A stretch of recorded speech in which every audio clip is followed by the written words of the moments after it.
The spirit of complaining.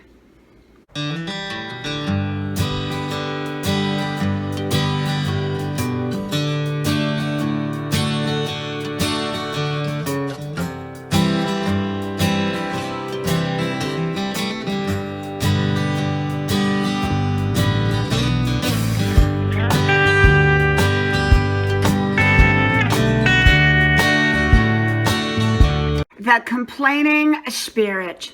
Hello, y'all. I'm Diana Brianne. You know, I got to thinking today about the complaining spirit and how it often leads into the disgruntled spirit, the bickering spirit, and the nasty spirit. I believe that there's a right way to complain, there's a right time to complain, and I believe that sometimes complaining can achieve positive results when it's done right. I believe that if there's a situation that calls for complaining, I believe in going to the right person who can make the decision to fix it. I believe in handling the situation in a positive manner. I believe in being respectful with complaints, and I believe in the desire to get it resolved. Yet, often people just complain to complain. They really have no resolution in mind or no plan in mind. Often they just go to their friends to complain who may have no control over the situation, especially if it's a work-related situation. Sometimes we just need to let off steam, and I've got that. Sometimes complaining can be good to let off steam if it's done right and to the right people. And yet, I often believe that when a person has a complaining spirit, means that they're just kind of complaining all the time and they're looking for the negative. Often the next step to that is the bickering spirit and the nasty spirit and the argumentative spirit that comes next, because I believe that they're kind of like spirits that all kind of bring their friends in. And so I believe, like, to the complaining spirit comes the bickering spirit, comes the nasty spirit, comes the argumentative spirit. So when someone's complaining, I look at it and I say, is this complaint justified? Are they trying to resolve it? How are they handling it? Are they going to the right person to resolve it?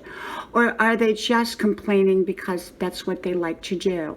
And if I feel like they're complaining just to complain, I often will back up, because I feel like the next step is the nasty spirit or the argumentative spirit, and I avoid being drawn into anything like that.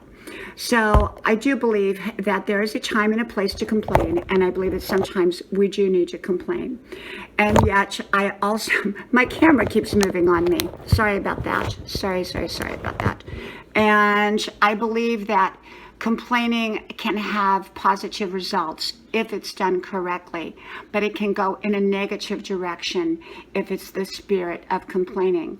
Complaining does not mean that you have the spirit of complaining. Okay, there's a big difference. We complain because we want to resolve an issue is not the spirit of complaining. But the spirit of complaining comes to people who just complain all the time. No matter how good a situation is, that's what they just complain. Or if they don't get their own way, they complain rather than try to fix it themselves. Often people complain about what they themselves broke rather than try to fix it. They try to blame others. So the spirit of complaining can also lead into blame, and blame rarely does anything positive. So the thing is, if we're going to complain, we want to take it in a positive direction of resolution, not a negative direction of bickering and arguing and all the other negative elements. So, like I said, for me, I identify, is it a valid complaint or is it a spirit of complaining? From my house to yours, may God bless you, and I hope to talk to you soon again. Bye-bye.